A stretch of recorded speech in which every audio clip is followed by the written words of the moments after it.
All right, so my name is Brandon Daniel-Hughes, and I'm here today interviewing Robert Cummings Neville. We're just going to jump right into some interesting questions. First on sort of the past and a little bit of his biography. So Bob, and it's still tough for me to call you that. I still think of you as Dean Neville, but I'll call you Bob. We first met 17 years ago next month. You were teaching a seminar on your own work, and it was my first class as a PhD candidate in theology at Boston University. And as it turned out, between the first and second sessions of that seminar, the terrorist attacks of 9/11 occurred. And I mention this here at the outset, only to note that your teaching career, which just recently ended, spanned more than 5 decades, from 1965 to 2018. During which the world has changed considerably. You were at the head of a classroom during the Vietnam War, the assassinations of Martin Luther King Jr. and Robert Kennedy, both wars in Iraq, the war in Afghanistan, and during the fall of the Berlin Wall and the collapse of the Soviet Empire. So I have 3 questions regarding this 50-plus year span, your career as a teacher, that I think it would be good to hear you reflect on. First, I'd like to know how you think students have changed. They're mostly young people, how they changed over this period. Second, and we can take these one at a time, how has the academic profession changed over the same period? And finally, and we'll no doubt talk a lot about philosophical developments, but I'd also like to hear your thoughts on the ways in which being a philosopher or a theologian have changed in response to these sort of larger cultural and political changes that you've witnessed over your teaching career. So, just to refresh, how do you think students have changed over that course of your teaching? Early in my career, I taught mainly undergraduates when I was teaching at Yale, and that was very much a part of my orientation as a teacher, to deal with the undergraduate students. So, I began teaching graduate students at Fordham in 1965. I taught at Yale from 61 to 65. And then I taught only undergraduates when I was at the State University of New York College at Purchase. And ever after that, when I went to the State University of New York at Stony Brook, and then Boston University for the last 30 years, I've taught mainly graduate students. And that's the big difference in my own perception. Now, in the early years of my teaching, students were very much concerned about whether they were going to get drafted. And so the concern with the war, various wars, as you mentioned, has been important. There was not much of a concern with the draft in the School of Theology, and the Boston University Graduate Division of Religion and Theology at the time of the bombings. So I think the worry about being in a world that was largely at war and could call upon you right away was important.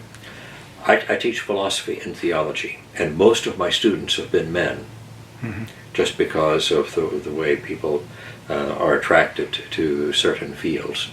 And I think that's one of the biggest changes. Now, I've taught a lot for the last 30 years in the School of Theology, where there is a strong professional bent.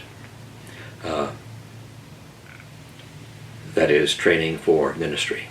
Not everybody, for instance yourself, you were not a ministry student at BU, but you were with people who often were ministry students. And that's different from teaching at Yale or at Fordham or at SUNY Purchase. And now I think the character of the students has gotten more serious. I think I've always had some really great students, and my very first PhD student was dissertation on Peirce I directed at Fordham in 1967, 68. She retired a number of years ago. So I've outlasted a number of my early students, some of whom were really good. But I've had more good students in the last 15 or 20 years. And there have been waves of students at Boston University who, more than any of the students at Stony Brook or SUNY Purchase or Fordham or Yale, they grouped together and had conversations outside class.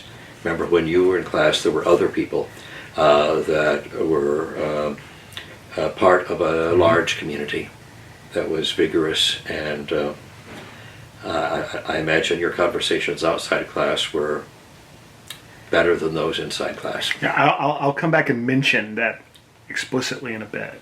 Oh, good, good. So my second and related question was really sort of a general overview. Just how's the academic profession, not necessarily being a philosopher or a theologian, but how has just sort of the vocation of being a professor, how did that change over your career?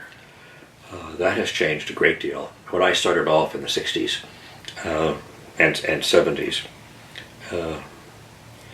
liberal education was extremely meaningful, and people got very much involved in wanting to be liberally educated, and the faculty in wanting to provide a liberal education. Now, I've taught philosophy and religion and theology during my time, and those are humanistic disciplines in some sense or other. But I think more than just that, the whole academy was involved in education. Now the whole academy is primarily involved in training. And at Boston University now,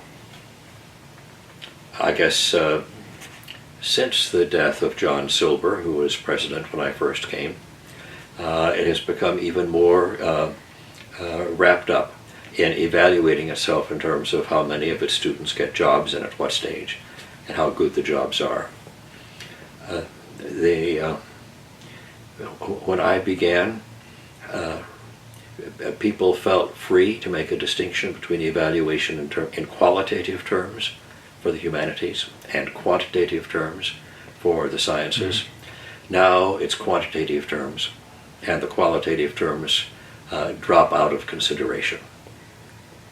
So now people don't just count your books, they count how often you're cited. And if you have a few articles that are cited a lot, that's better than having more articles that aren't cited all that much. Now, what can you tell about a person in philosophy or theology in terms of those quantitative things? You can tell a lot about the organization of their research in terms of the gang to which they belong. My own mentor as an undergraduate and graduate student was John E. Smith, and he talked about how philosophy was broken up into three gangs: the analytic philosophers, the continental philosophers, and everybody else. And he thought that was bad, that you ought to be able to relate to all of those people, and to have your work judged on its own merits, not by whether it counts for somebody's particular project. Now the situation is not so bad distinguishing analytic and continental philosophers, but it's much worse in terms of specific projects that you're supposed to participate in. Interesting. So you actually addressed my third question already there, and we'll come back to that to the distinction you raised. Let me back up just a little bit and ask you about your career as a student. I don't want to get too deep into this because your intellectual biography you gave at the annual meeting in 2010 of what's now called the Institute for American and Religious and Philosophical Thought. And you spoke there at length on these topics. I just have one question there. And it's about the expectations your teachers gave you regarding coming out of graduate school at Yale, the life of a philosopher that you could expect to lead. Did they, I'm not asking if they prepared you for the professional life, obviously, so you've been quite successful. But did they prepare you for the life of a philosopher? Did the impression they left you with turn out to be true? As I said a minute ago, my first mentor all the way through graduate school was John Smith. And I remember him telling me when we first met, when I was a sophomore in college. I was his typist. I typed for him 2 hours a day, 5 days a week. And we would talk philosophy for an hour and 3/4 and then take 15 minutes at the end to type. I learned to type very fast. And he told me that when you hang out your shingle as a philosopher, that means that you're saying that you're going to be a colleague with Plato and Aristotle and Kant and Hegel. Now, there were very few people in my graduate school that would be plausible candidates to be on the same level as those great people, but you should expect to do that. You should expect that. And so I never learned to define philosophy by writing about other philosophers. I've done a lot of that, and my training in graduate school and undergraduate school was fairly historical. We read other philosophers, but I was taught that I needed to develop a philosophy, and I've been able to do that, not because the philosophy profession was particularly gracious, but because I was generally hired, starting in 1966, as an administrator. So I've been the chairman or vice chairman or dean or whatever of just about every unit that I've been in up until 2009, when I resolved to do no more administrative work. Resolution is pretty shaky, but by and large I went from 1966 to 2009 getting jobs because I could administer a department or be dean of a school. That's interesting, because just down my page here I have a question that you went right to, which was to note that you do largely constructive philosophy, yeah. which is not currently popular. That's right. And I had thought to myself of asking you whether you felt that you were born too early or too late, except I knew you'd say, I think I was born at exactly the right time. You know right? The answer to that question. You live in the time that you're in. And immediately after that, I had listed to ask you whether or not you regretted the time you had spent on bureaucratic duties, that had taken you away from your philosophical constructive work. But it sounds like, tell me if I'm interpreting you correctly, that being an administrator somehow opened up a space for you to do this unpopular kind of work, gave you a kind of freedom. Well, that's a complicated set of issues there. Yes, it meant that I was judged by my superiors and by my colleagues, and frequently by students as an administrator. But I've always taught full-time. There was one time when I was had a full-time job as a chaplain of the university and executive director of the Danielson Institute, both full-time jobs at Boston University. And one semester I took a course off, but I otherwise always taught at least 2 courses or 3 courses a semester. Now, the teaching has always been invigorating for my life.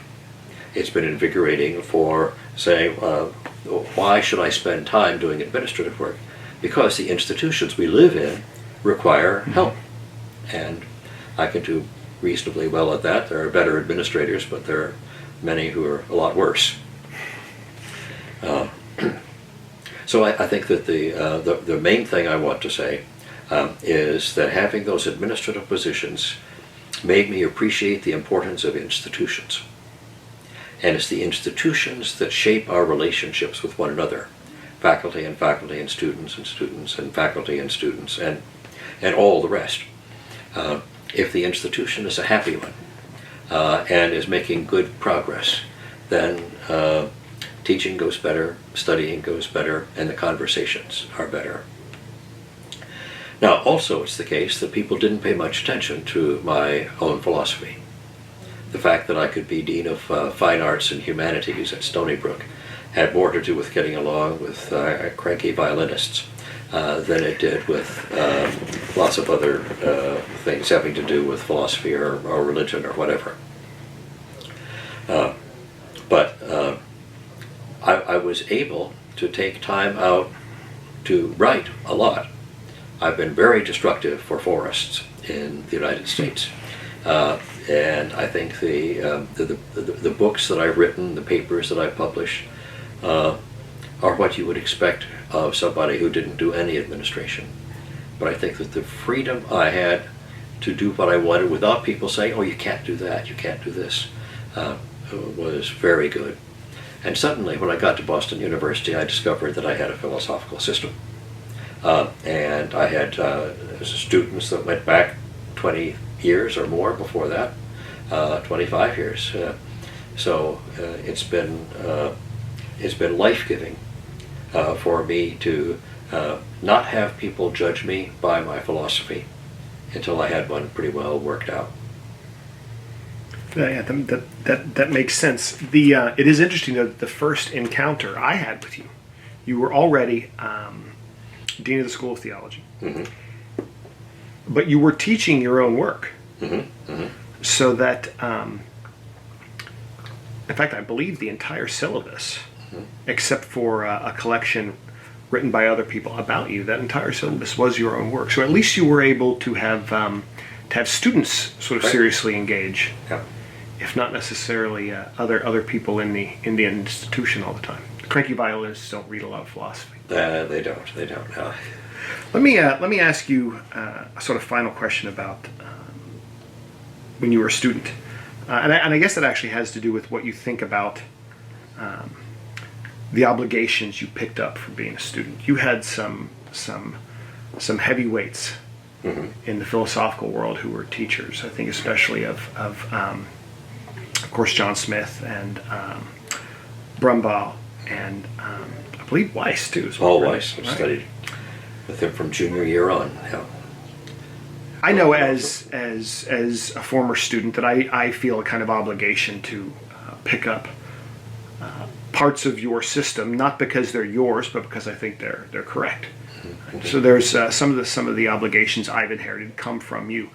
I wonder what you feel like in terms of intellectual obligations you inherited from your teachers, and most specifically, mm-hmm. Do you feel like there are any ways in which you haven't lived up to them? I mean, you've written an awful lot, right? But are there still things, ways in which you feel like you kind of failed? Well, not existentially, just vis-a-vis the projects they kind of left to you. One of the problems of being a busy person is that no matter what you're doing, you should be doing more of it. So when my children were small, I worked hard to get up, fix them breakfast every day, but then I went off to work. And Beth took care of them through the afternoon and often into the evening. I always feel as if I have been a failure to my students. I should spend more time with them. Read their papers more carefully. Of course, I read yours very carefully all the time.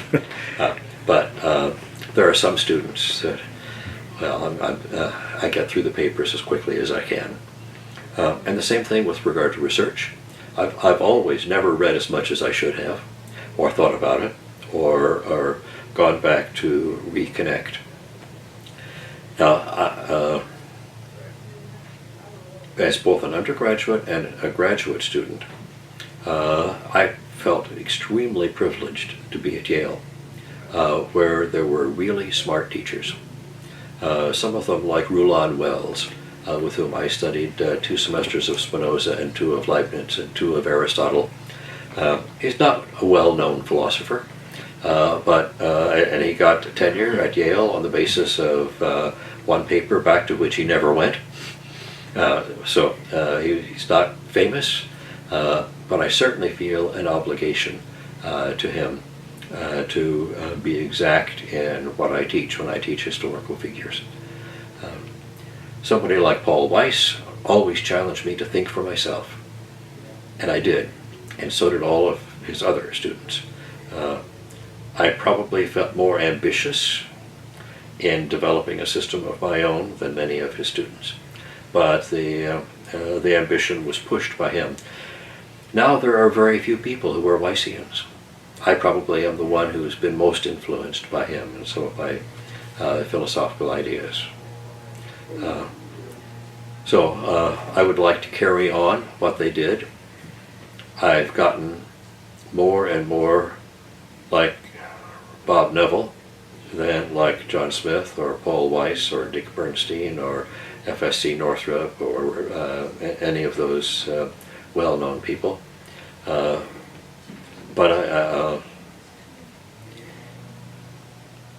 One of the ways in which I'm different from lots of other philosophers is that I aim to be a philosopher in my own right, not a commentator on other philosophers. Yeah, and that's definitely one of the things that makes you stick out. All right, so changing modes just a little bit.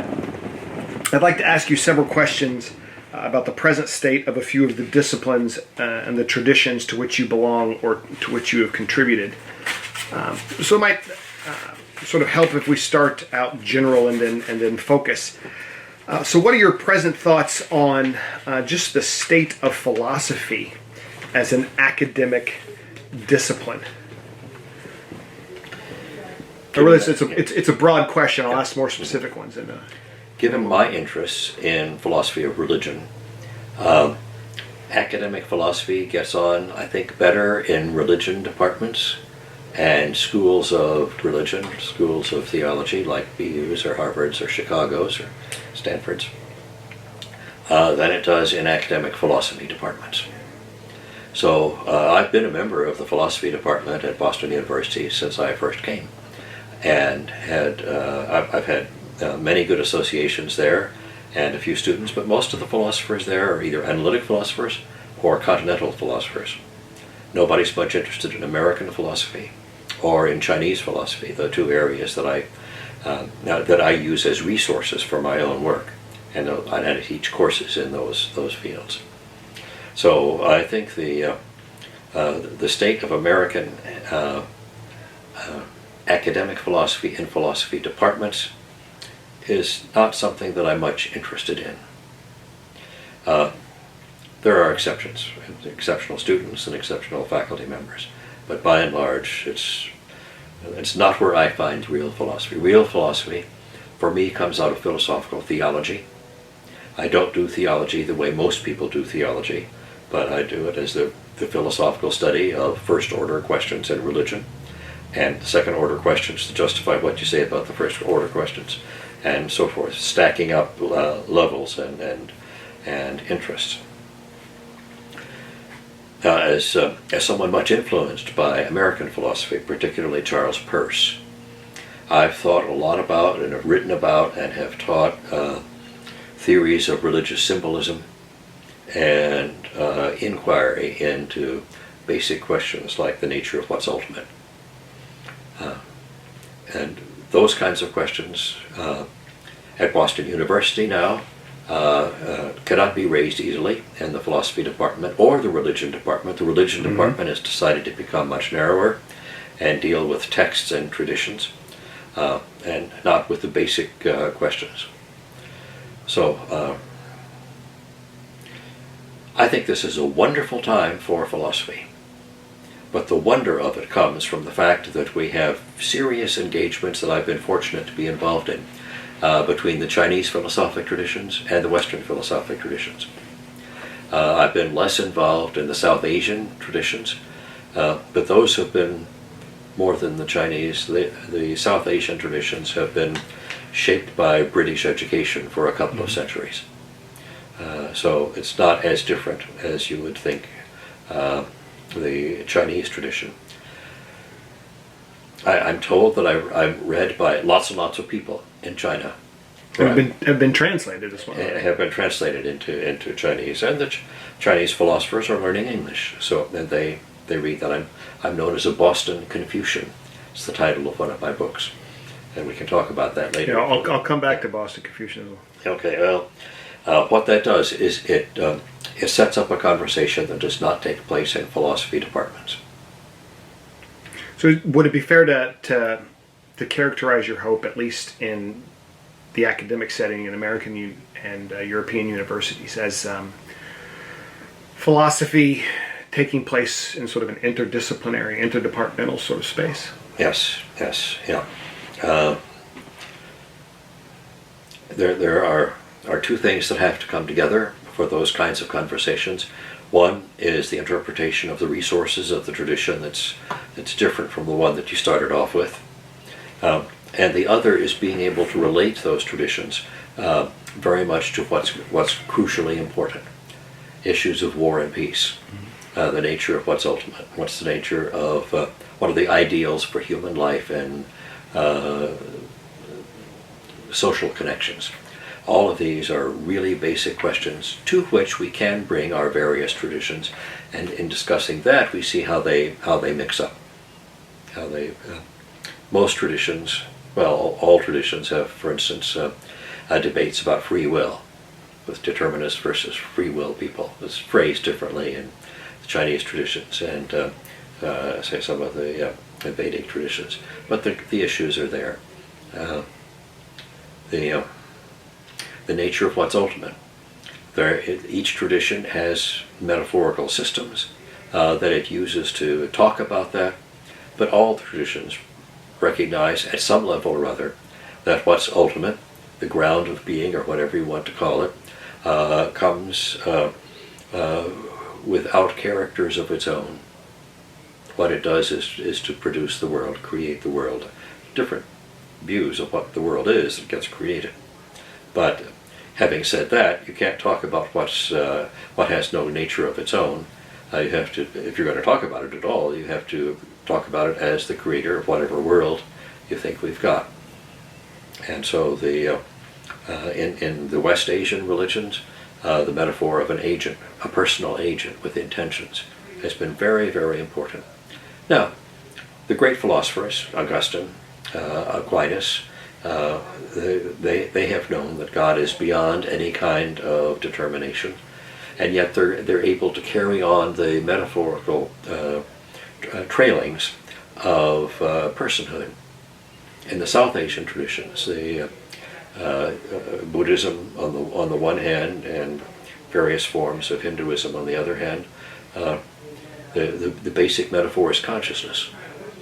But the activity in consciousness, desire, will, action, that's what's likely to lead you astray unless you're able to overcome that. And so it's the anti-agential view of what's personal that is used as a metaphorical system for that.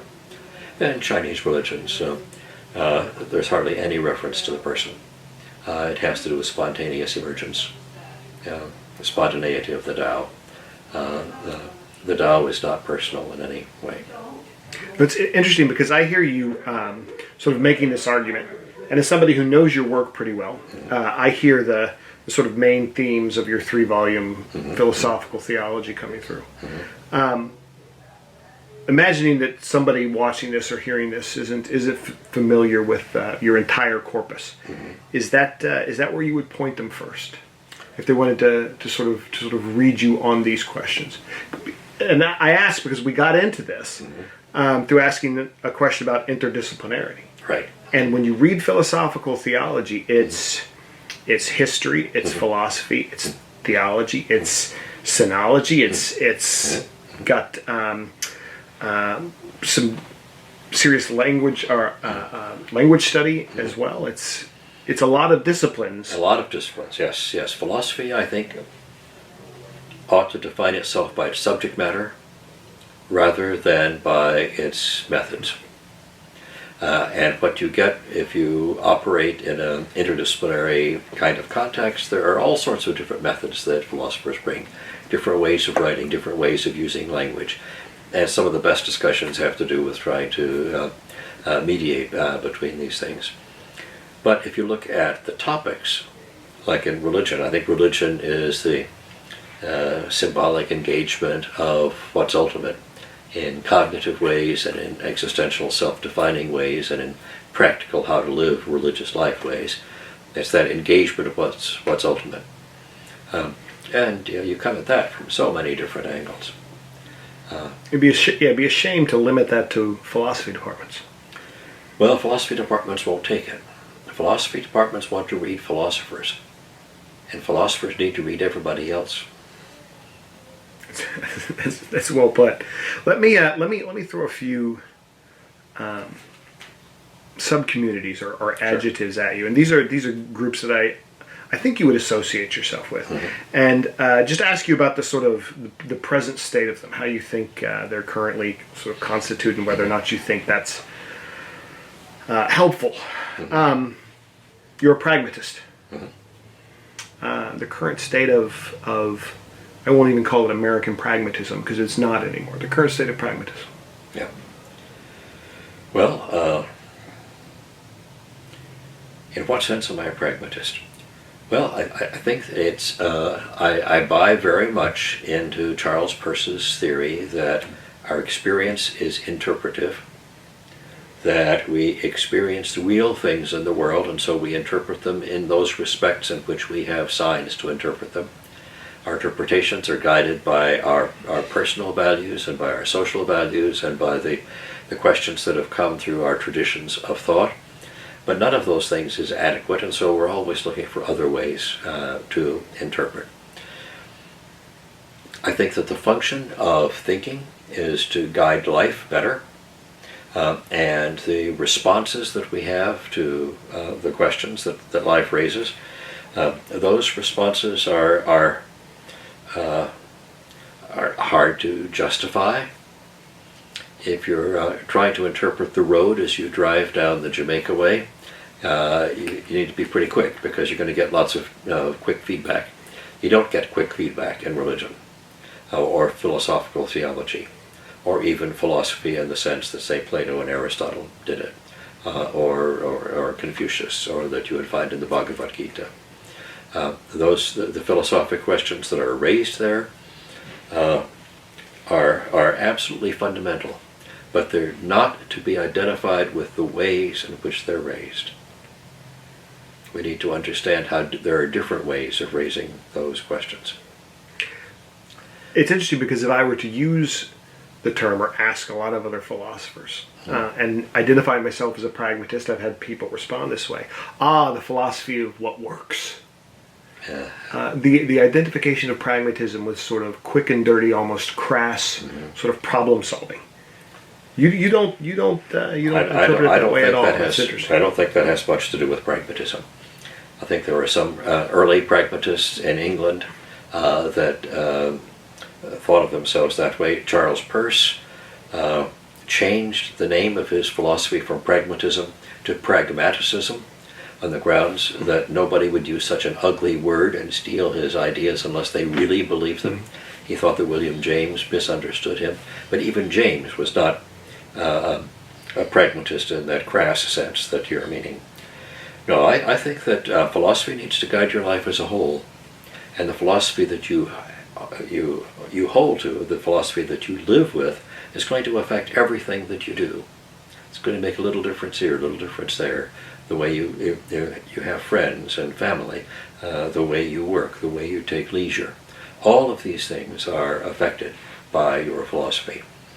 So, unfortunately, you don't start off at the age of 21 having a philosophy. I thought I did. When I was 21, I wrote a senior thesis in college. I guess I was 20 when I wrote the senior thesis. It wasn't very good, but it was an attempt to deal with the experience of the ultimate as a whole. I've spent 60 years or so, doing better than that. And I find that my life is much more conformed to the philosophy that I hold than it was when I was 20 or 21. Let me ask another tradition. You're not just a pragmatist, and while I know a lot of members of this second tradition have would probably reject the idea of characterizing you this way, you're a process philosopher to some degree. Right. Yes, I come at that from two different sources. One is Alfred North Whitehead. So you mentioned my teacher Robert Brumbaugh. He was a Whiteheadian and a Platonist, and he interpreted Whitehead as a Platonist. And I learned that whereas Aristotle believes that the world is made of substances, things that hold properties, Plato believed that the world is made up of a whole bunch of processes that pass through configurations that he called forms. And so in the concrete world, we're always on the way to becoming something else. And so the nature of ideal form doesn't have much to do with the real world until we can figure out where the forms come. And the world is always going from one form to the next. Plato also thought that since thinking is for the sake of guiding life, you need to figure out which forms are ideal for our society.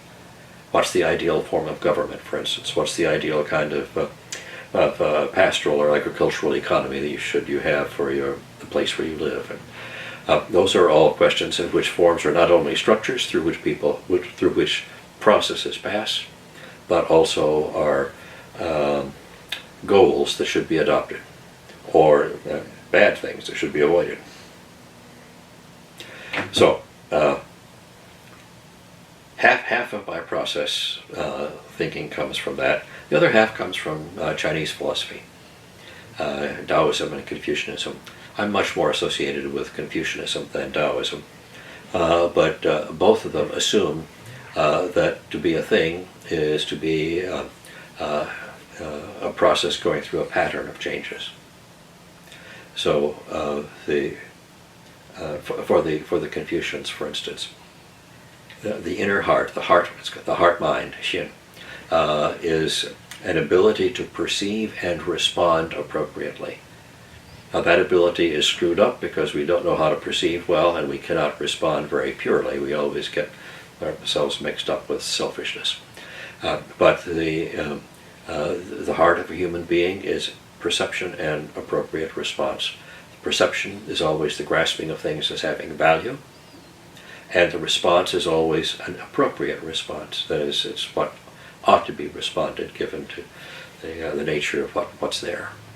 It's interesting. The third way you're often identified is as a Confucian philosopher. And it's interesting that in both your sort of self-identification as a pragmatist and as a process philosopher, you drew in Confucianism. You, I think it's fair to say this, insofar as contemporary pragmatism is sort of dominated, I think, still by sort of Rortian type pragmatism, and process philosophers spend a lot of time reading and interpreting Whitehead and Hartshorne. It's no wonder that with your Confucian emphases, you're on the outside looking in a little bit. That's right. Yeah. Well, first of all, with regard to pragmatism, I'm a paleo-pragmatist. I like the early pragmatists. I don't much like the neo-pragmatists like Rorty or some others, particularly Donald Davidson. With regard to process philosophy, most process philosophers exhaust themselves trying to figure out what Whitehead and Hartshorne really meant. Whereas I think we need to do better than Whitehead and Hartshorne. I certainly don't think that I'm half as good as Whitehead, but I'm going to try. And so my system is different from his in respect of process and reality. Now, you can ask the parallel question about Confucianism. I don't read Chinese. So I used to read a little bit of Greek, but I never read Plato in Greek now. And I don't read Confucius or Shenzhen or any of the other Chinese philosophers in Chinese. But I work with their ideas, and in order to develop a system that would be appropriate for our own time. So I want those philosophies to be resources, not something that I defend. Now, as you know, there are many different kinds of pragmatism, many different kinds of process philosophy, many different kinds of Confucianism. Most Americans don't know enough about Confucianism to figure out which way they ought to go in that regard. So even vis-a-vis traditions you sort of identify with to some extent or another, pragmatism, process, and the Confucianism, which we just spoke about, you're something of an outsider. Mm-hmm. I want to bring up some of the traditions of philosophical thinking where you're definitely an outsider and definitely don't identify with. So let me put the question to you this way: what do you think the bigger danger is? And I don't mean in terms of violence, but in terms of maybe I'd say intellectual honesty or dishonesty. What do you think the bigger danger is? Postmodernism and deconstruction, sort of on the one hand, or sort of analytic philosophies, sort of reductionism. I know both of those traditions give you pause. Yes. I don't identify with either of those traditions, though I studied a lot of analytic philosophy in graduate school. Wilfrid Sellars was one of my teachers. I think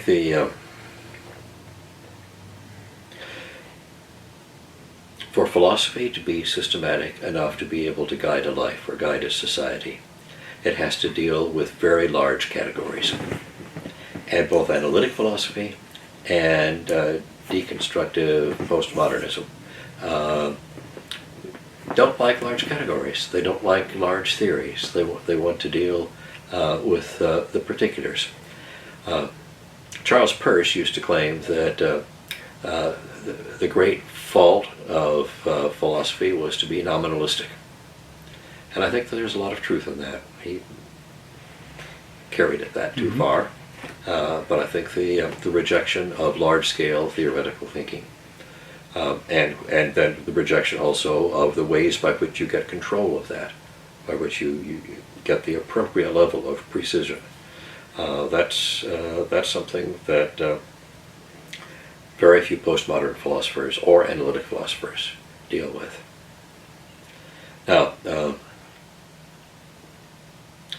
postmodern philosophy comes out of the continental tradition, which comes out of Kant and Hegel and those the great German idealists, but it's become much narrower, particularly since the collapse of Marxism as a really vital international political force, and it settled in philosophy departments and English departments, and it doesn't do much there. So the Marxist postmodernists, Terry Eagleton, for instance, are very good about wanting to avoid logocentrism. But logocentrism is sort of like telling a large story like that, like the postmodern story, that excludes everything else. That's a nice introduction to what I want to ask you. And in fact, I want to ask this by reading to you a small section of one of your own texts and get you to respond. Okay. The text is from the opening chapter of a book you published in 1981. It's called Reconstruction of Thinking. So I'm going to read you a paragraph from page 11. It's the first volume of your Axiology of Thinking. Give me just a moment. You write, in summary, two major components from the historical crisis of thinking, two major components form the historical crisis of thinking. One component is that the forms of thinking legitimated by the influence of the mathematical paradigm of science tend to exclude a critical acknowledgement of the cognitive dimensions of valuation and the normative nature of values themselves. This constitutes an absurd dissonance between our experience of thinking and the experience of life. It is the problem of value. You emphasize that phrase. The second and more critical component is that the very rationality of the grand conception of reason in mathematical science has been undermined by various critiques of consciousness. To separate legitimate reason from justified valuing leaves reason's technological power afloat on the capricious sea of arbitrary will. Purely technological reason is hardly reason. The second component of the crisis forces the issue of value, not in a theoretical but in a practical way. And this crisis in thinking is a profound turning point for our culture. Personally, I enjoy that diagnosis, but it's 35 years old now. I wonder if you still agree with that diagnosis that you offered there.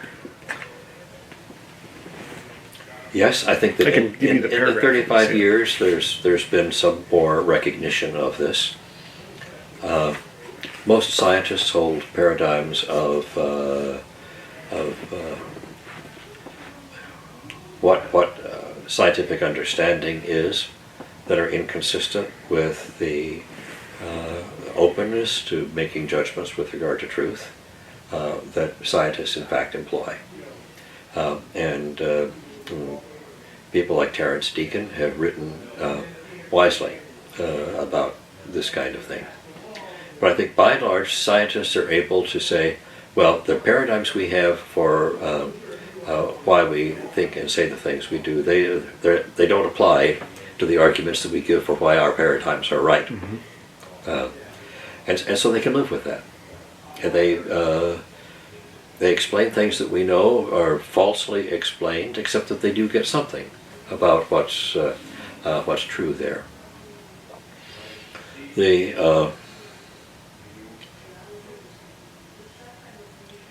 I think 35 years ago, the scientific community was fiercer than it is now in wanting to assert value-free kind of intellectual enterprise. And they were much more critical of humanists than they are now with regard to that. Now, they just want to get results. And they're quite willing to say that they don't have a theory that would explain how they get results, except that the results come out of the methods that they follow, and in terms of their scientific experimentation and theorizing. Is this détente a good thing or a bad thing to your mind? I think it means that more scientists have become aware of the humanistic issues, but not that they do much with it. The other side of this is the postmodern claim that all thinking is a function of power, and so what we need to do is to liberate ourselves from the kinds of thinking that have prevented us from asserting our own selves. And of course it's true that the power structures in society do shape what is acceptable for thought and what is not, but they just shape part of it, they don't control it. And so I think the better part of philosophy is to say that, well, what we experience in the world is that things do have value, and we can be wrong about them. Mm-hmm. Our valuations can be misvaluations. And if there weren't anything that was really there to be valued, then we could never be wrong about it. That's how you define reality in one of your texts, right? Yes. The real is anything about which we may be mistaken. Right, yes, yeah. Mm-hmm. And I think that the universe is shot through with value, which I try to explain in terms of the structure of harmonies. Now, that's my explanation.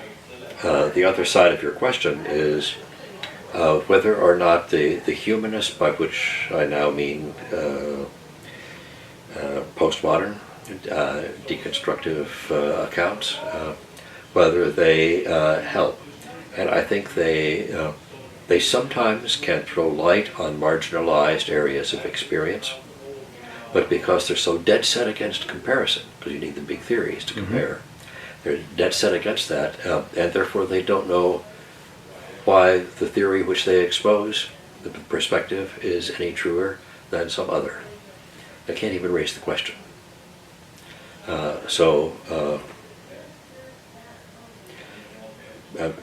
Particularly in philosophy of religion, when I think we ought to be operating with regard to some fairly significant erudition about the different traditions of religious thought.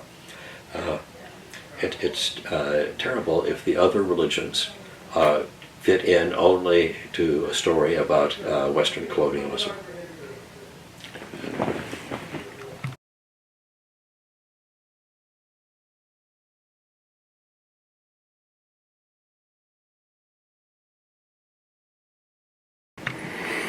All right, so we've moved to your office, Right. to get a change of light and avoid some noise. But I'll continue here. I want to ask you a little bit about some of the institutions that you've headed over the years. So let me mention the list for people watching this. You've been head of Boston University School of Theology, Boston University's Marsh Chapel, getting there. President of the Charles Peirce Society, President of the Institute for American Religious and Philosophical Thought. I think it was called the Highlands Institute at the time. President of the American Academy for Religion, and then were you president of the Daniel-Hughes Institute, or was that? I was the executive director. Executive director, and I'm sure I've left some out there. Those are the ones that since Boston University, Okay. Right? I'd like to ask you to speak a bit about the ways in which you think you shaped these institutions during your time at the helm, and then about also to comment on their sort of current status. I mean, we can go through them one by one, or maybe just the ones that you think are sort of most important for you to comment on, and get a sense of how you would like to see them move in the future. Might be easiest to start with something big like the Boston University School of Theology. That's the biggest job that I've had for the longest. I was dean of that for 15 years. The previous dean had a really tough time with feminists on the one hand and anti-feminists on the other. And I came in 1988, fall of 88, as the dean, and everybody was so afraid of administrators that they let me do my own thing for a while. By the end of the first year, they were satisfied enough that they cut in half the number of committees that the faculty had to try to control the dean. So they liked what it was that I was doing. The faculty had turned inward. There were no out gay men. There were a few senior women. The women that we now have as senior at the School of Theology were then just junior people. Kathy Darr and Dana Robert, I guess, were the two senior ones. One other person retired. Another person retired just this year with me. So I think they viewed themselves as a separate entity and not part of the university. Not many people in the faculty had written books. I had published 8 books by the time I became dean when I was 49, and that was more than all the rest of them put together. So what I did was to instill in them the sense that this is a research university, School of Theology, and that people should have the jobs because of the research they do. And it's not that they teach stuff to students, it's that they bring students in as apprentices in what it is that they're doing. That's a hard sell when it comes to dealing with the people who go out to be pastoral ministers. That was only one of our several programs. And so even pastoral ministers ought to be scholars. A pastoral minister is the local theologian, and that's what you should be able to get when a local congregation has a graduate of Boston University. I think by the time I finished at the end of 15 years,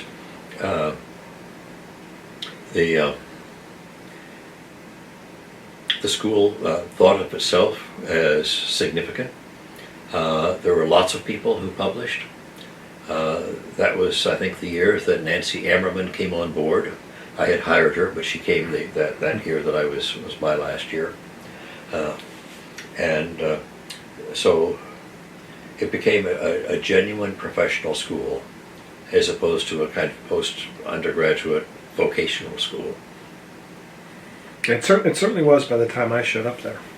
This is the one people who maybe have been unfamiliar with you or with Boston University might know, because it's also an infamous institution in some ways. So you led Marsh Chapel for 3 years, I think, right? 3 years as Dean of Marsh Chapel. Mm-hmm. So maybe even take this as an opportunity to think about do chapels and chaplains even have a role going forward in sort of modern universities? If they have good preaching, because somebody needs to interpret for the university what Christianity means. Boston University is a Methodist university, and so it's not that I or my successor, Robert Allen Hill, we're both Methodists, and most of the ministers have been Methodists at that church, but we wanted to have the best possible public pronouncements about what religion stands for in preaching. We also at the Boston University School of the Chapel have a fantastic musical program. Scott Allen Jarrett has led that now since before I became chaplain in 2003. So I think that if you have strong preaching, you will have people come from the neighborhood, and that will bring in people who are undergraduates and graduate students. That seems to be specific, though, to Boston University. Is it an integral institution for state schools, other perhaps non-denominationally affiliated schools?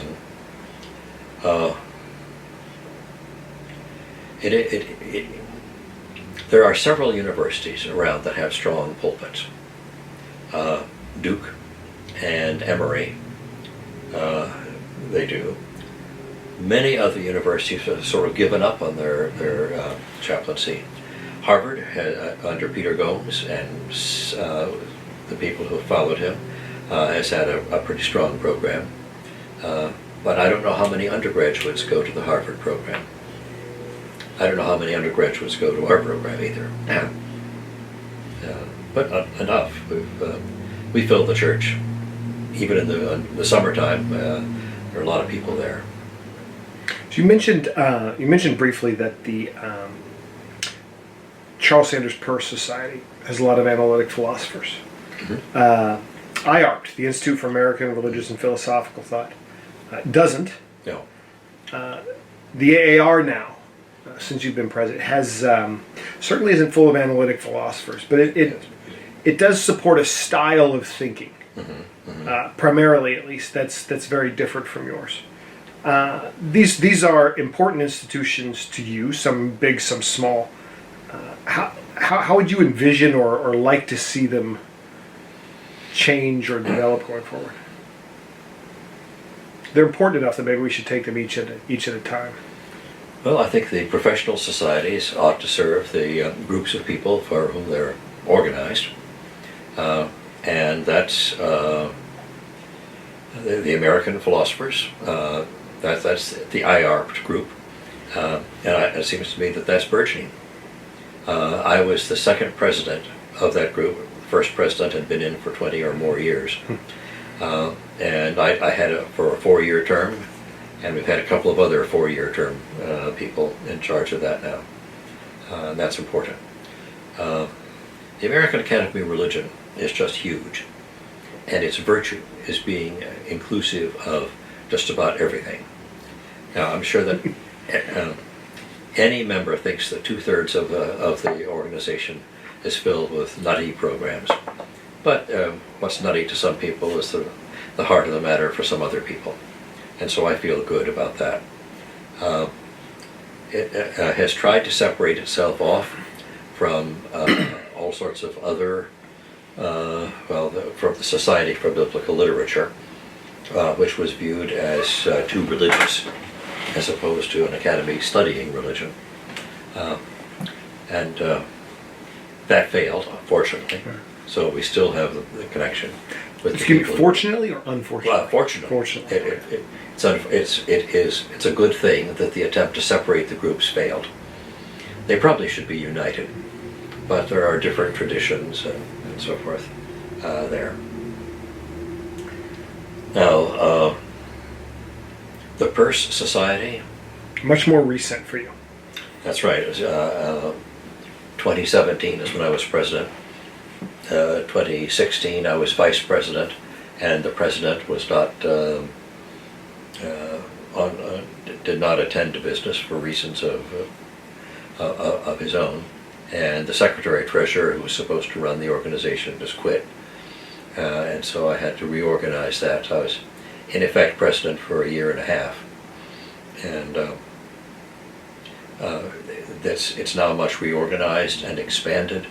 The person who I got to be secretary treasurer is an analytic philosopher from Boston College, but very good and very anxious to expand and take into account Peirce in China and so forth. So for the first time last year, the Peirce Society had a meeting at the American Academy of Religion in Boston, and is doing the same thing this year.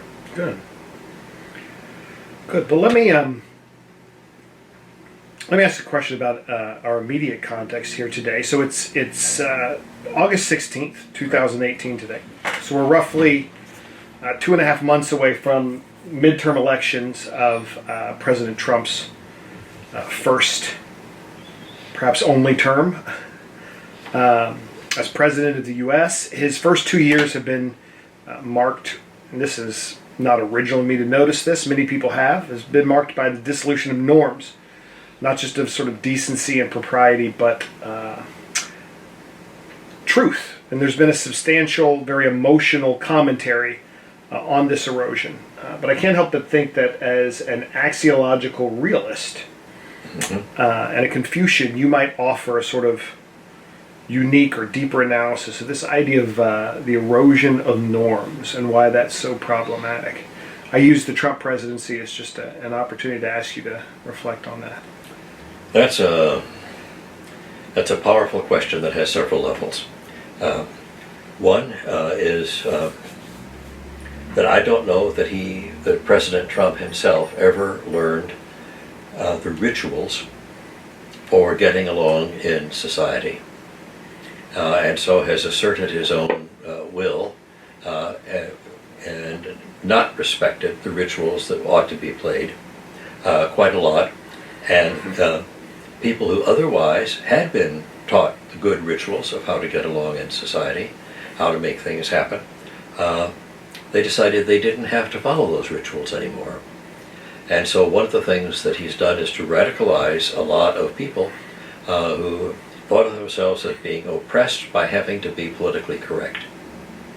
So nobody is supposed to be nasty to African Americans or to women or to whomever your group happens to be against. But now it's legitimate to do that because the rituals of social behavior are not in play for everybody as they should be. All right, one more time. That folks shouldn't be nasty to people in the outgroup. And I think that's one of the things that Trump has done. He also likes to set up confrontational relations with the people with whom he disagrees.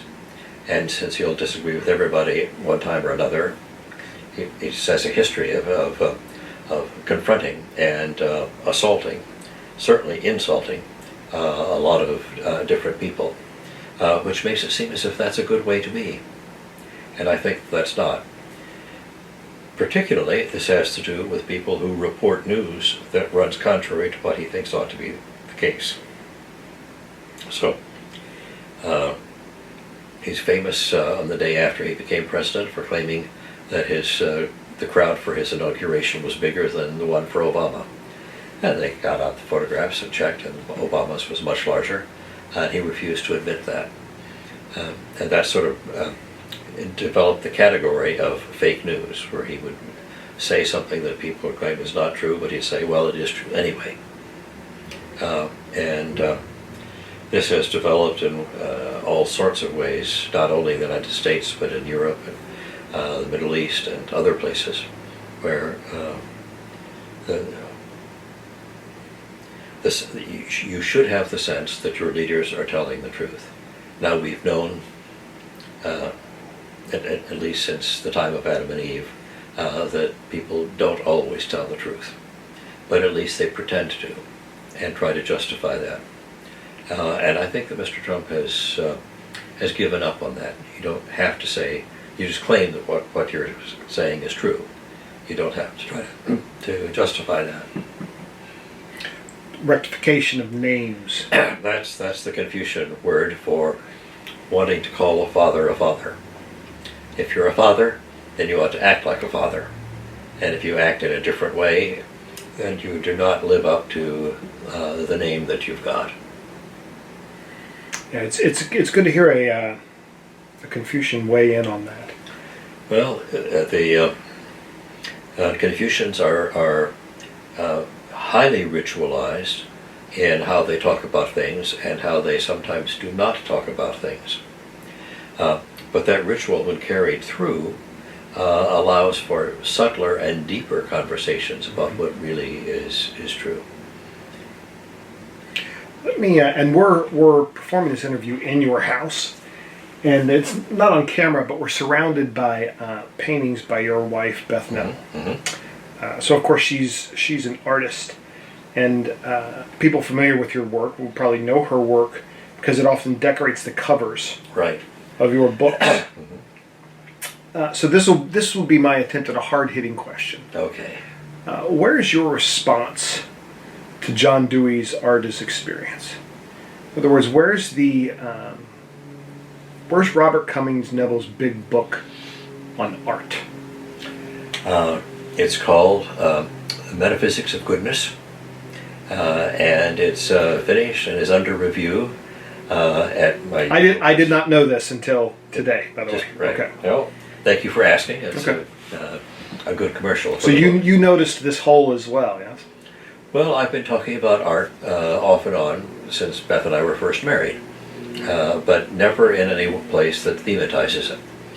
And so in the Metaphysics of Goodness, there are 4 main sections. Each section has 4 chapters. Each chapter has 4 subsections. If you know my work, you know that I like to organize things that way. And the first part, with 4 chapters, argues that for a thing to have form is for it to have value. To be valuable is to contain the components together in a pattern that relates them, and relates them to the things with respect to which a thing is determinate, and achieves the value of getting these components together in this pattern relative to those things in the surround. The second chapter is about the nature of beauty, particularly the beauty in personal art. And there, in the second chapter of that part, I have a long quotation from Dewey.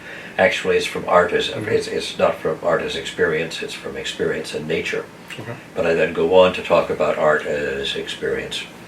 I think the real point of Dewey's book, that art as experience, is not just for him to comment on art, and he certainly was a great commenter on contemporary art, contemporary in his time, but to show that experience itself should be lived as an art. So it's experience as an art is what the title of that book very well could be. And we should live as if we were in a museum where we were making the paintings as well as looking at them. All right, that's a nice transition for us. So I want us to transition to talking about the future a bit. So let me begin with sort of 2 open-ended questions. And it seems like I'm asking you about things you've written in the past, but it really is asking you to think about the future in terms of impact. Mm-hmm. what do you think is your most important big idea? I mean, I guess a pared down way you could ask this is, what's your most important book? But as a systematician, that's not quite fair, right? I think my most important idea goes all the way back to my PhD dissertation, but that I've developed in many, many different ways since then, is that we live in a world of diverse things that are determinate by virtue of being related to one another, but that don't exhaust themselves in containing one another. So there really are things that are external to each other. And the condition for the possibility of related but external things is that they be in a context in which they can be mutually relevant. A context that's not constituted just by how they affect one another, but by their own essential components. And that context is what I call the ontological creative act. Things are together simply by being created just to be there together. Now, this includes the creation of things that are temporal. So, what I just said it applies to any possible world. But we live in a temporal world, so the creation of things unfolds in time. But the act that creates them is not in time. It creates the things in time eternally. So, the ontological creative act is not everlasting. It's just not in time. It's the creation of time and the creation of space.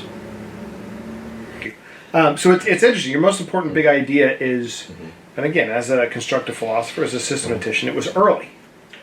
Yes, and part of that idea had to do with saying that to be determinate is to have value.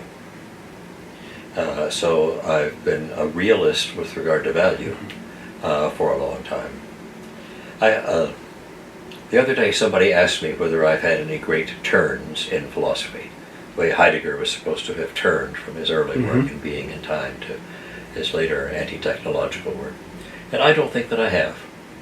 I've thought things through in different contexts with regard to different focal points, with different methods. But I'm saying pretty much the same thing in what now has come out in my 3-volume philosophical theology. So ultimates is about the nature of what's ultimate, and existence is about how our relation to what's ultimate determines who we are, and religion is how we live the many different kinds of ways that we live in face of that. So I think that I've developed a richer systematic philosophy than I had when I was 23. It's certainly easier to read philosophical theology, that 3-volume work, than it is to read God the Creator. Reading God the Creator requires a lot of love. I think for many years my wife was the only one who read it, but she said she could understand it sentence by sentence, despite the fact that some of the sentences were god-awful. Let me get you to respond to something that one of the people who's influenced you said. Whitehead noted that it's often more important for an idea to be interesting than true. And do you think, coming generations, do you think your work will have more of an impact as substantially true or as provocatively interesting?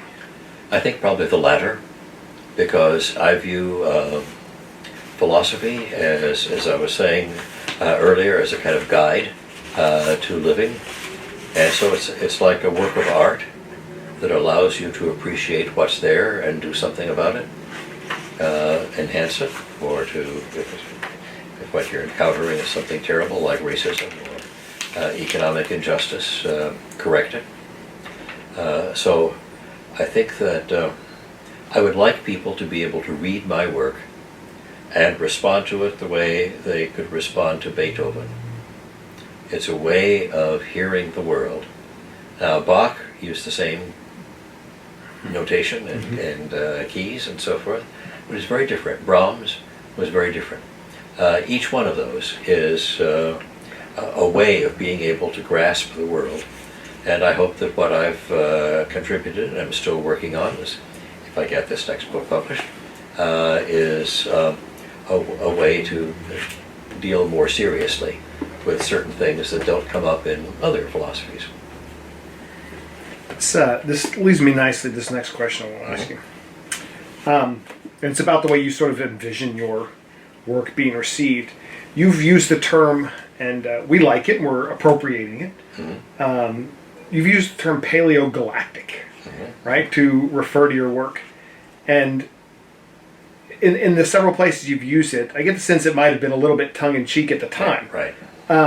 But I'd like to read you another section from your own writing and ask you to respond. This is from, I mentioned this to you before.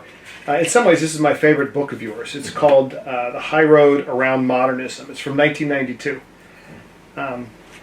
So this is from the preface. It's where you use the phrase. So let me just read this to you quickly, and I'll try and insert what I think was your intended voice here. You write, "I'm tired of being post anything. Besides, the whole idea of defining oneself as post something requires over-determining what you are getting beyond so as to be able to negate it totalistically. Hardly any movement is sufficiently unified as to be totalizable, except as a matter of fad and fashion. Far better it is to think of that to which one's thought might contribute, to be pre-something. Now that cannot be quite right, of course, because we have no guarantee that the future will pay us any mind whatsoever. What is both most modest and yet hopeful is to think of ourselves as something someone later will get over while accepting our contribution. Therefore, I advocate thinking of ourselves as paleogalactic." So not quite in a museum for somebody to appreciate, but as something that someone later will get over while accepting our contribution. Recognizing that I'm dealing with a systematic philosopher here. Paleogalactic does ask you to imagine a future. Right. So let's talk about Bob Neville's imagined future for the reception of his work. Project, 100's a nice round number. Project forward. In 100 years, I don't think that we'll be traveling much around the galaxy. Maybe a little bit, and I don't know that we're going to find other sentient beings with whom we'll establish long-term conversation. But I do, in my half-joking way, want to claim that we should be contributing to a kind of philosophic conversation that goes beyond the struggles between East and West, which has been the struggle during my career. And I think we need to get beyond that. What we contribute that would get beyond it is hard to know, because we don't know what the context will be for any kind of galactic conversation.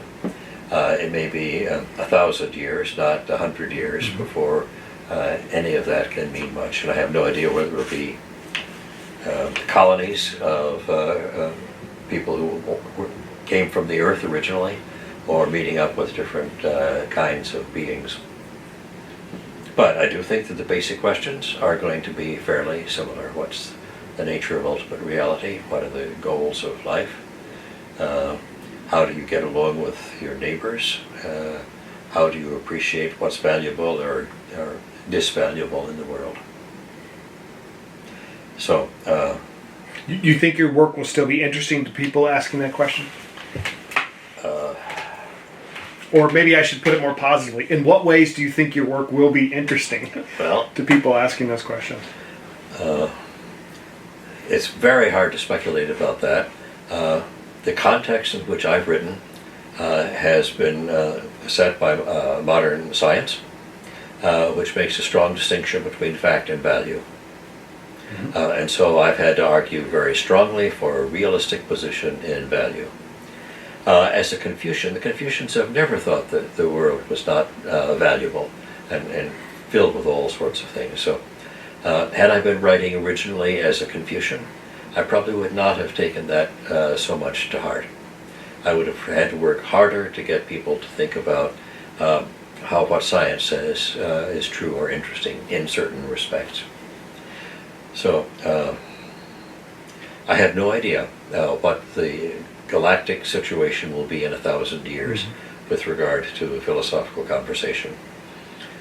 It surely will not be Earth-centered, which is, I think, all of the current philosophies are pretty Earth-centered. Different senses of what it means to be centered on the Earth. But Let's play with that idea a little bit then, and ask you a question about religion. Again, people familiar with your work would know not to ask you to talk about God or ultimacy without using a sort of broken traditional religious science, right? But if you were speaking to a group, we'll still talk about people, if you were speaking to a group of people who knew nothing of traditional religious vocabularies, and I don't mean just aren't familiar with the world's religions, I mean I've never heard of religion, don't know any of the myths or anything. How would you attempt to talk to such folks about ultimacy or describe ultimacy? How would you even begin such a conversation if you don't even have traditional religious sort of science systems as a common language or something you can even refer to from the human past?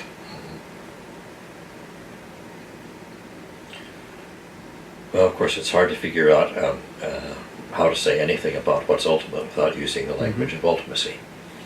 And by ultimacy, I mean the last term in a series, where it's a regressive series, and there's nothing beyond it. You just find that the world has form.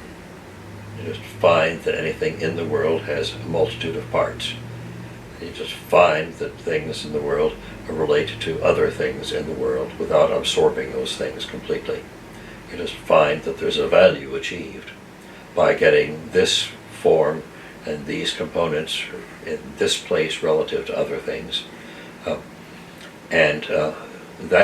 Those, I think, are the ultimate conditions. Why is there anything? I think it's just a given fact. That's why I say there's an ontological creative act. The act has no reason to create. It creates things, and among the things that it creates are reasons for doing this or that, but it's completely free, completely arbitrary. From our standpoint, we don't deserve it. It's just there. So I think those things can be explained without appealing to religious categories. You do have to follow arguments about the nature of determinate harmonies. You've gone to metaphysical language. That's interesting to me because the science fiction tradition, and not even science fiction necessarily. And the two people who are famous for making this sort of argument are Isaac Asimov, who was also a BU professor. Yeah, associate professor of physics. He didn't write enough physics for him to be promoted to be a full professor. Okay, he wrote enough other things. That's right. And then Carl Sagan makes a similar argument. Their argument basically speculates that if we were ever to encounter intelligent life, some other planet, that in order to have a common vocabulary, it would necessarily be mathematics, where we would sort of have to go to form a common mode of communication, at least at first. I use science fiction in the philosophy classroom sometimes with undergraduates because it gets them to buy into thought experiments. So if you're willing to sort of play along with the thought experiment, it sounds to be like you don't share Asimov's and Sagan's assumption that mathematics would have to be our sort of initial sort of vocabulary. It seems to me that you're suggesting that we could have something a little less abstract, that we could use metaphysical language. Not that metaphysical language isn't plenty abstract. It is, yeah. But it is more determinate than the most abstract language of mathematics.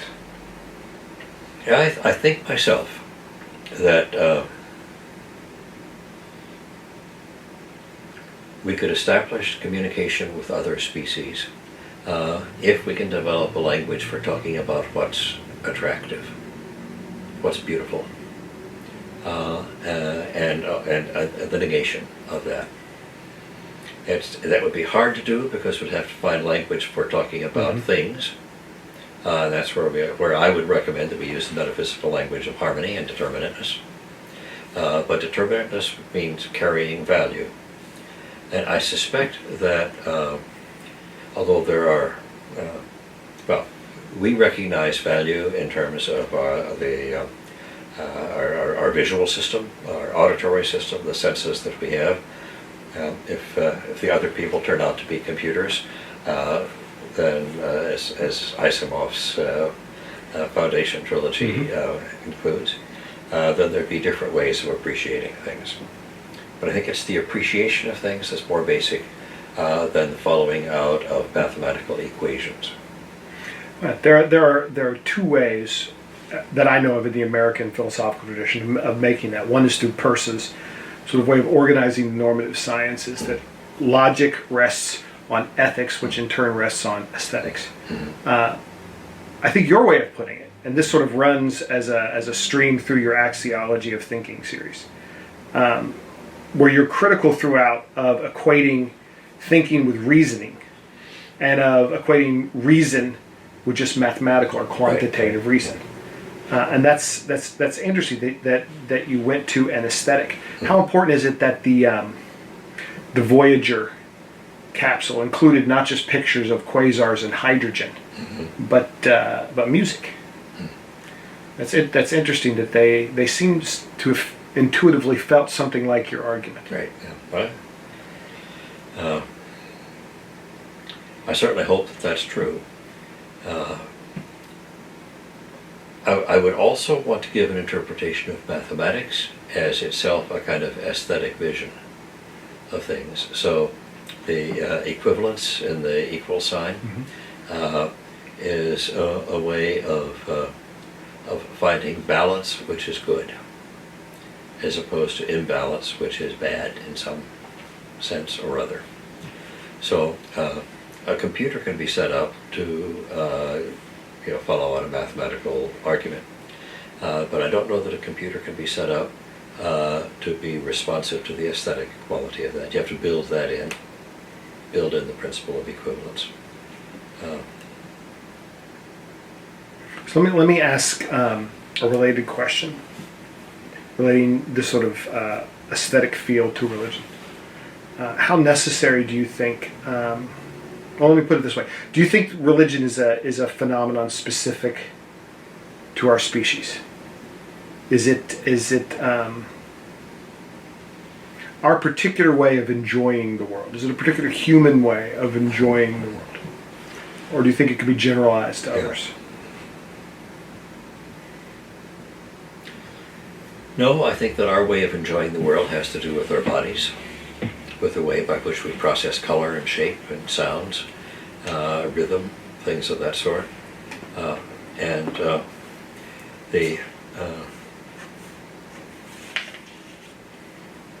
You remember the movie King Kong, where King Kong sitting on a cliff with the little woman next to him enjoying the sunset? I wonder if apes have a similar enough visual apparatus so as to be able to appreciate what we appreciate when we look at those meteorological events over there on the horizon. And I don't know the answer to that. I'm sure, in fact, I know a philosopher who's working on that. But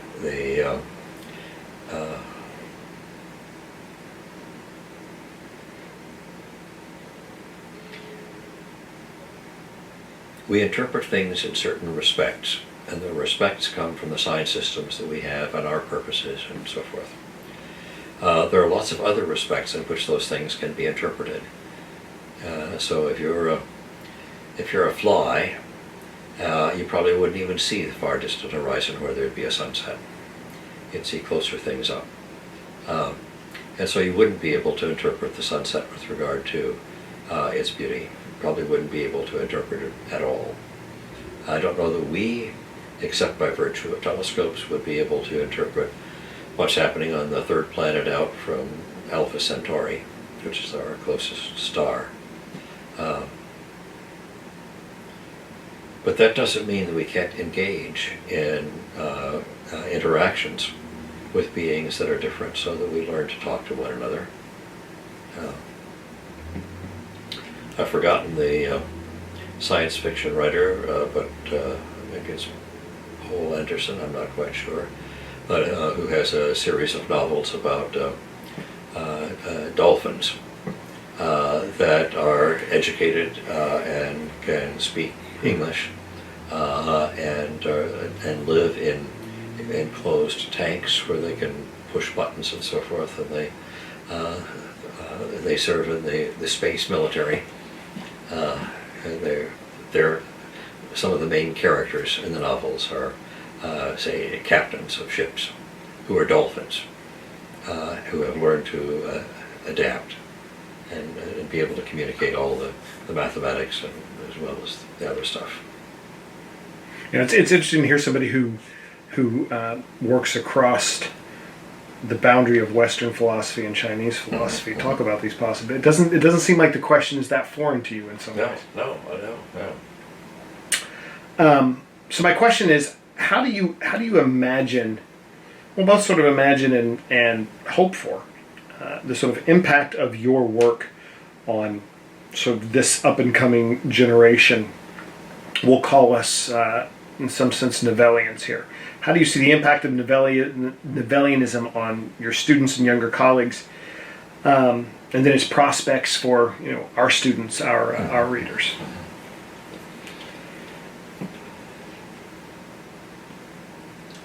Well, there are lots of very important influences that I feel in myself, and Peirce and the pragmatist is one. Whitehead is related to that, but different, and I think that they. I tend to side with Whitehead more often than with Peirce, though Whitehead doesn't say much about interpretation. Peirce says a lot more there. I think that neither one of them, neither the Peircean tradition or the Whiteheadian tradition, talks as much as it should about philosophy as a way of life, and that comes much more from the Confucian tradition. The Confucian tradition is way behind when it comes to relating to modern science. Peirce and Whitehead were both important scientists as well as philosophers. And the Confucians generally have not taken that up. But they never lost the sense that the world has value and that things are in constant change and that we do philosophy in order to live better, not just personally, but socially. The way you phrased it reminded me that both Peirce and Whitehead were actually both. They started as professional mathematicians. You're not a mathematician. Do you feel like you've suffered relative to Peirce and Whitehead in terms of training from not having had formal mathematical training? Yes, there's a lot of kind of training that I should have had that I haven't had.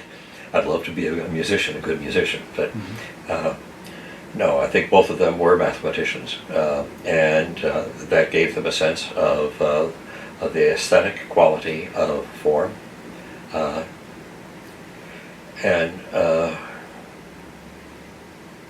neither one of them was as much involved in society and social thinking and ethics as I have been. I'm closer to Dewey in that regard. Dewey was a non-mathematical pragmatist, and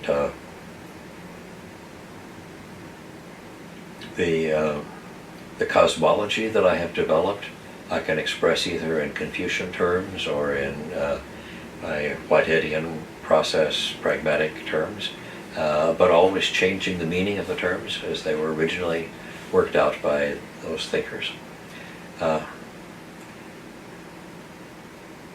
Everybody has certain things that they do very well, and it's natural. When I was in grade school, I was the second best mathematician in my grade school class of about 25 people. Now, second best is not all that bad, but 25 people out of however many millions in the U.S. Doesn't mean I never knew much mathematics. I got in college and I barely passed the required math course. Peirce's father was head of the math department, and Peirce barely passed his Well, math courses as an undergrad, so you're in good company there. Yeah. I said I was going to bring up Boston Confucianism later. In 2000, you wrote a book called Boston Confucianism, subtitled Portable Tradition in the Late Modern World. I have a question about portability. Not just of Confucianism, but of any intellectual tradition, and especially, well, let me put it this way, is Robert Cummings Neville's work sufficiently portable? I would say that I certainly have aimed to make it portable. Maybe tell people what you mean by that as well. Okay, I have 3 audiences of people for my writing. This is now not students in class, but scholars. One is the group centered around the IARP, Institute for American Religious and Philosophic Thought. A second is the people in the International Society for Chinese Philosophy. And a third is a group of people, mainly in Germany, but in Europe, that are where the people are interested in philosophy of religion as that has been set up in the West. I travel back and forth to Asia and to Europe, and we were together just this past summer at the meeting of the IARP in Berlin, Germany, where those 2 groups came together. They were entirely separate, however, until 2012, when there was a conference at Erfurt in Germany, put together by Hans Joas, that brought that is American pragmatists to meet with some of the European pragmatists on the nature of philosophy of religion. And so I persuaded several of those people to come join up with the American group, and that we got the invitation to go over there. I think the greater connections are being made. The people who read my stuff in Chinese philosophy, they don't read most of the stuff that is published in the, say my latest book is Defining Religion, which has very little Confucianism in it. The one before that was The Good is One, Its Manifestations Many, essays in Chinese philosophy, very little other conception, unless you know how my system fits together. And that's what comes together.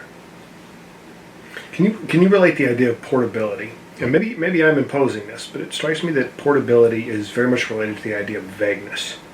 Of vagueness. Vagueness, yes. And unlike a lot of connotations of that term, you trained me to sort of think of vagueness as at least in philosophy, as a good thing, something to strive for in many circumstances. Right. Can you explain that? A vague category is a category that can be instanced by things that are contradictory to one another. So, an example I use in the book that you were citing before, you have the concept of the self, and you can have a theory of the self that comes from behaviorism, and a theory of the self that comes from psychodynamic Freudian psychology. Those are quite contradictory to one another, but equally they both are instances of what a self would be. And so I think that in the complicated dialectic of going from an inherited philosophic language to a new language, where what you do is go step by step through the problems the language is articulating. The two languages, the language is vague. Speaking English is one way of doing it, speaking Chinese is another way of doing it, and German is a third. The fact that they're vague means that we can say what it is that each one says well, and then struggles to say that the other one says well. I think in that regard, the subtitle to the Boston Confucianism book was meant to signify that I'm taking Confucianism out of an East Asian context and putting it in a Western context, out of several hundred years before the Common Era to the 21st century, and out of a certain slice of culture that picks up the elites in groups, usually men, to a much more democratically organized undergraduate and high school curriculum. So there lots of things are being carried across, and being carried across different kinds of boundaries. The book itself talks about what the basic writings are, and what you don't have to worry about anymore. The book is actually composed of essays written for different occasions after the first 2 or 3 essays, but it I think makes the case that Confucius was in dialectical criticism of his society, and he advocates certain things that someone like ourselves, who would be in dialectical critical relations with our society, would want to be able to address with the Confucian emphases. So you would argue that Confucianism, and I don't think I'm putting words in your mouth, correct me if I am, is vague enough to be portable. It can be extracted from one context and interpreted meaningfully and perhaps correctly in another. I think the dominant position, certainly within religious studies departments, would be to hear that sentence and run screaming from the room. Right. That in extracting something like Confucianism, you're destroying it. At worst, it's cultural appropriation. It's a version of colonizing there. Right? And yet I think would say that you are taking Confucius seriously. That's right. That's right. If it doesn't play everywhere, it probably doesn't count much, even where it came from. And so I think the Confucianism is important because it can be carried from one culture to another. You don't complain when Marcus Aurelius reads the Greek philosophers, although Greece and Rome were at odds. And you don't complain that an American can be a Platonist or an Aristotelian without trying to get back into the world of ancient Greece. You don't have to do that all that much. And so the same thing is true with regard to the Chinese tradition. It's only been going on since the 1840s and 50s in a serious way, where you have people who are translating lots and lots of Chinese texts into European languages. That's important.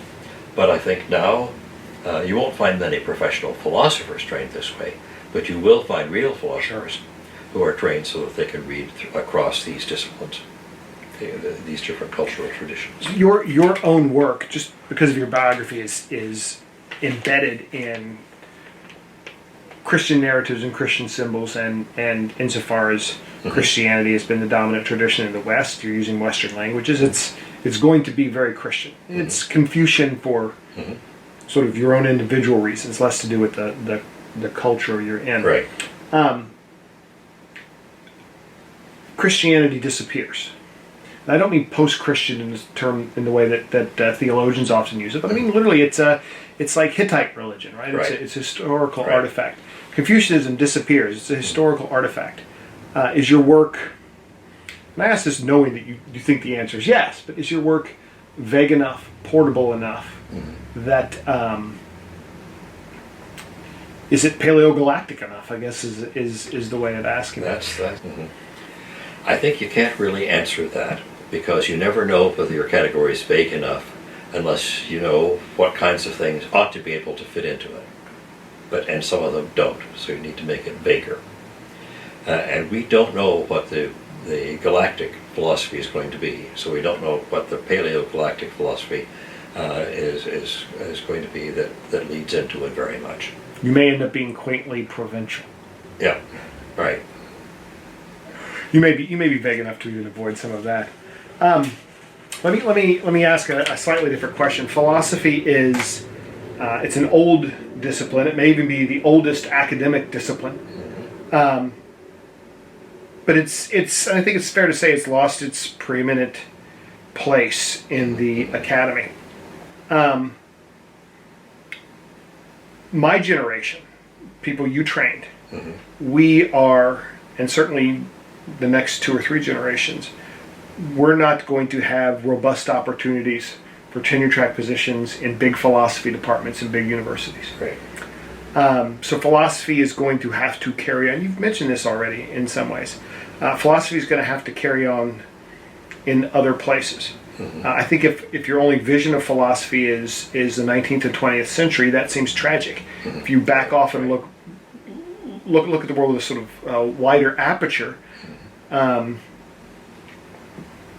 Plato wasn't a tenure track position. Confucius Never got a good job. Never had a good job. Yeah. But it does look different outside of philosophy departments. Yeah. It does. In my own career, I found much greater freedom and support in the area of religious studies.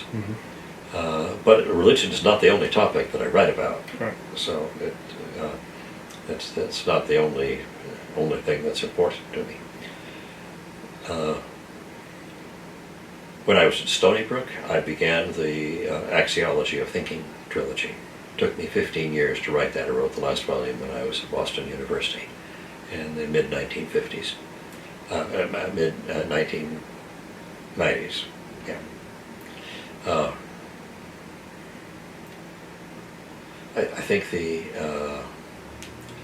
shape of philosophy, its academic place, its place in larger worlds, is very much up for grabs now because of Trump and the conversation that you prompted about that. I think there are a lot of people in journalism who feel entrapped because of his attack on facts and inquiry into truth, and are having difficulty with that. But a writer like David Brooks, who presents himself as a conservative, but sounds much more like John Dewey than he does. It's an institutionalist, right? Yeah. Well, institutionally, he's conservative. He's a progressive. He wants to build up the infrastructure. That's just the point that Dewey made about liberalism. Liberalism doesn't mean freedom from anybody else's influence. It means being able to act and live in rich textured structures of a culture. And I think that Brooks likes to say these days that he's a Whig, not a Democrat or a Republican, but a Whig. And I find that that's very attractive. I don't know that anybody in the town of Milton, where we are right now, is a registered Whig. They probably would register as Democrats, but they might register as disgruntled Republicans. I think the philosophy is going to have other forms than just the academic form. I don't know what it will be.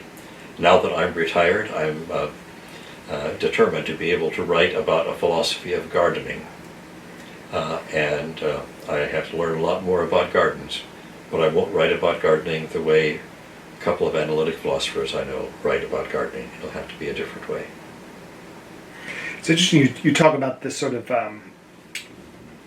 the material embodiment of philosophy. Let me ask you a question about that. And you've already transitioned us in this direction in some ways. At present, to sort of put it crassly, philosophy still happens, and we might just envision philosophers this way more than any other academics. Philosophy still happens in meat brains of lone individuals sitting at desks or in front of bookshelves. Right. And if we think in terms of philosophers talking to each other, that happens in conferences, but it also happens in journals and books. And we are, as philosophers, as academics, are getting better, I think, because the publishing institutions, the publishing technology is forcing us to, so that most books aren't even read as physical copies anymore. They're read online. Philosophers are blogging and sort of podcasts and thinking of other ways to sort of talk to people. But in terms of the embodiment of philosophy, and this is pointing in a speculative direction, how necessary do you think the meat brain is to it? I mean, it still does happen in a sense in conversations between Homo sapiens with meat brains. Right. Asking this, knowing that there are, I don't know if I've ever seen you go to these sections, but there are transhumanist and post-humanist sections at the AAR even. Right. Yep. So at least speculatively, this doesn't seem as crazy as it would have 10 years ago. Yeah, I think the contexts that we have tell us how far our hands go, and our hands now go to the computer, and through the keyboard we communicate across great distances. I think that kind of conversation is going to be important for philosophy. I belong to the Process Philosophy blog, and they get all excited about all sorts of things, and every once in a while it interests me, and I get involved in that. That's a kind of conversation that would not have taken place when I started off in the 1960s. So, I think that at the heart of things is going to be a meat brain, but we never have communicated brain to brain. It's always lips and tongue, or chalk on the board, or books and writing of various kinds. Now the writing is going to be different. It could be that the modes of communication will be much more different from what we can imagine going from the time of Plato to our own day. So I think that in order to be able to estimate your influence and connections with other people, you have to know the other side as well as your own. And so you've pushed me today several times in different ways to try to guess about what the future is going to be. And I can say what I would like to have be in the future: the emphasis on value, the emphasis on process, and the ontological creative act, and all of that kind of thing. But whether or not those are the forms in which it can be received in the future, that I don't know. So I could put the question back on you as representing my students of a dozen or more years ago. What would you have to do to incorporate my thought into your thought? What would you have to change to make it to bring it up to speed with regard to what you are thinking about? Well, and this I can turn this into what may sound like a bit of a challenging question. One of the immediate things I have to do when arguing from or for a Nevillian position is I have to be hyper aware of, and you do this as well, but not just pronouns, but there's such an emphasis on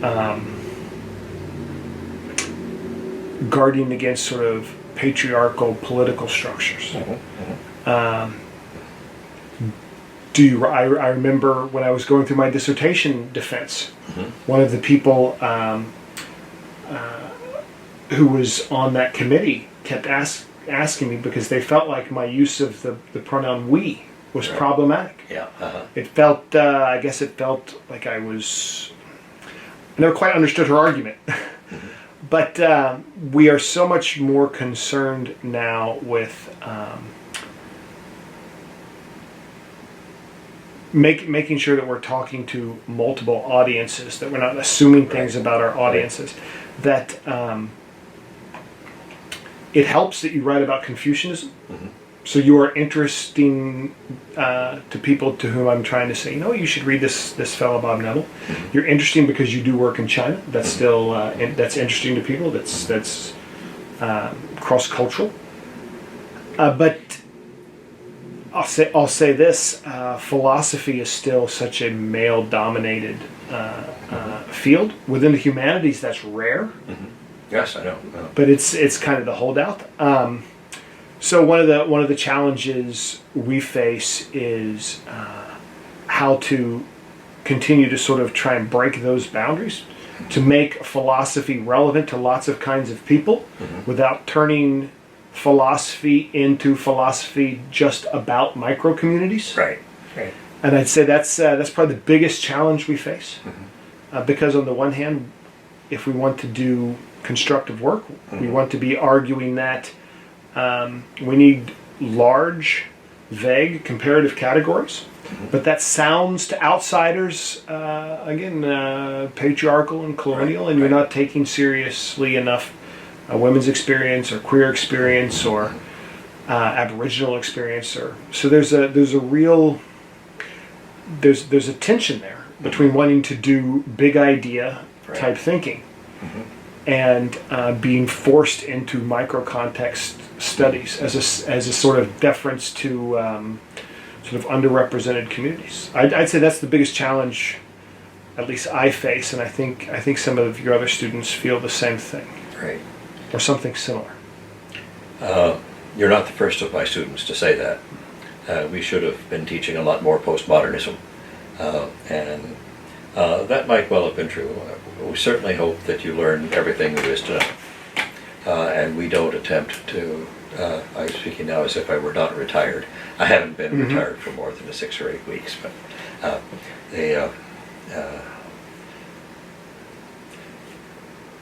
what I teach, and a few of my colleagues at the School of Theology teach, is a way of seeing how the big picture is more relevant than the small picture.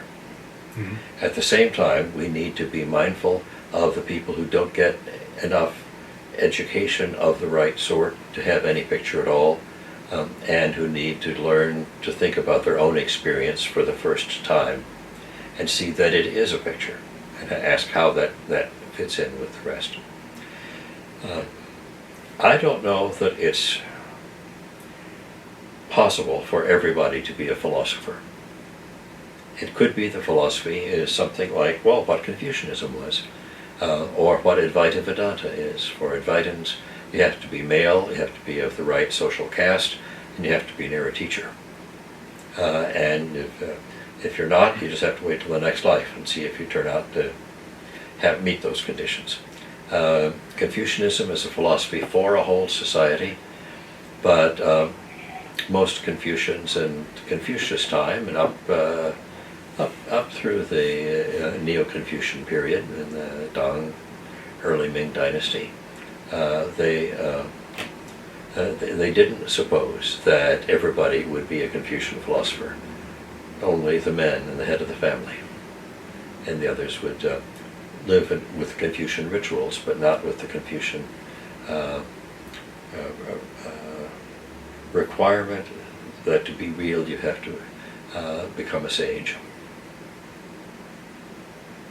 So somewhere between those two democratic and elitist positions is the places are the places where we have to navigate these things.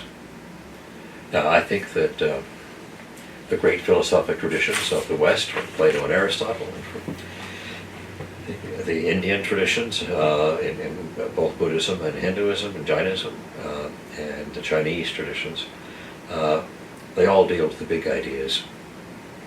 But one of the great Chinese philosophers was Wang Ming, whose day job was to be a general. And for a number of years he was sent off to rule the Miao tribesmen in the southern part of China. And he did teach them philosophy, but not in terms of the Confucian philosophy that he knew, so far as we know, but in terms of how to properly to meditate, how to come to terms with your inner self, heart, mind, how to make your mind continuous with your action as opposed to discontinuous. So,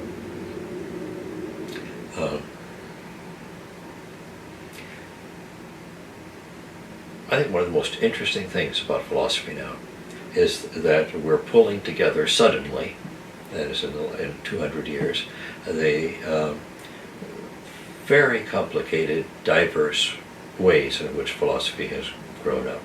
We're pulling them together. Mm-hmm. Now, another part of that is bringing up the micro communities that had been excluded from the dominant elites and the major communities.